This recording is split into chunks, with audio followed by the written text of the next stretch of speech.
Well, good evening, everybody. Welcome. Elon, thanks for being here. Thank you for having me. Let me get straight into it. So, Bill Gates said, "There is no one in our time who has done more to push the bounds of science innovation than you." It's a nice thing to have anyone say about you, nice coming from Bill Gates, but oddly enough, when it comes to AI, actually, for around a decade, you've almost been doing the opposite and saying, hang on, we need to think about what we're doing and what we're pushing here and what do we do to make this safe. What was it that caused you to think about it that way, and why do we need to be worried? I've been somewhat of a Cassandra for quite a while, where people would, I would tell people, like, we should really be concerned about AI. They'd be like, what are you talking about? Like, they've never really had any experience with AI. But since I was immersed in technology, I have been immersed in technology for a long time, I could see it coming.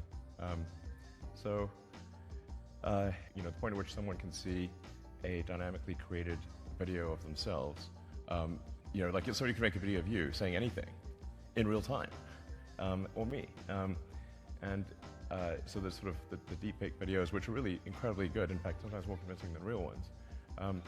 And deep real. And then obviously things like ChatGPT were quite remarkable. Now I saw GPT-1, GPT-2, GPT-3, GPT-4, so it was easy for me to kind of see where it's going. If you just sort of extrapolate the points on a curve and assume that trend will continue, then we will have profound artificial intelligence, and obviously at a level that far exceeds human intelligence.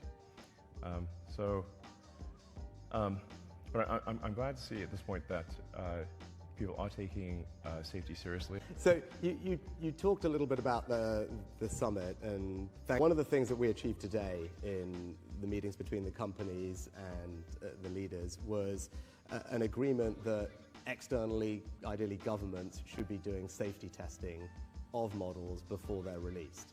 Yeah. My job is to protect the country. Yes. And we can only do that if we develop the capability we need in our safety institute and then go in and make sure we can test the models before they are released. Delighted that happened today, but what's your view on what we should be doing, right? Well, I generally think that it is good for government to play a role when the public safety is at risk. So, really for the vast majority of software, the public safety is not at risk. I mean, if the app crashes on your phone or your laptop, it's not a massive catastrophe. But when you're talking about digital superintelligence, I think, which does pose a risk to the public, then there is a role for government to play to safeguard the interests of the public. And this is, of course, true in many fields, aviation, cars. I deal with regulators throughout the world because of startling being communications, rockets being aerospace, and cars, being vehicle transport. So I'm very familiar with dealing with regulators, and I actually agree with the vast majority of regulations. There's a few that I disagree with from time to time, but 0.1% probably, less than 1% of regulations I disagree with. But I think we've learned over the years that having a referee is a good thing. And if you look at any sports game, there's always a referee. And nobody's suggesting, I think, to have a sports game without one. And I think that's the right way to think about this, is for government to be a referee to make sure the sportsmanlike conduct and that the public safety is addressed, that we care about public safety. Because I think there might be at times too much optimism about technology, and I say that as a technologist. And like I said, on balance, I think that the AI will be a force for good, most likely, but the probability of it going bad is not 0%. Yeah.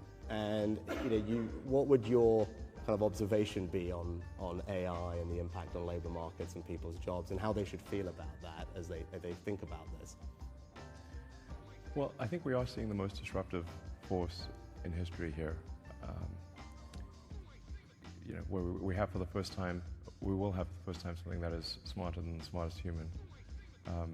And that, I mean, it's hard to say exactly what that moment is, but there will come a point where no job is needed.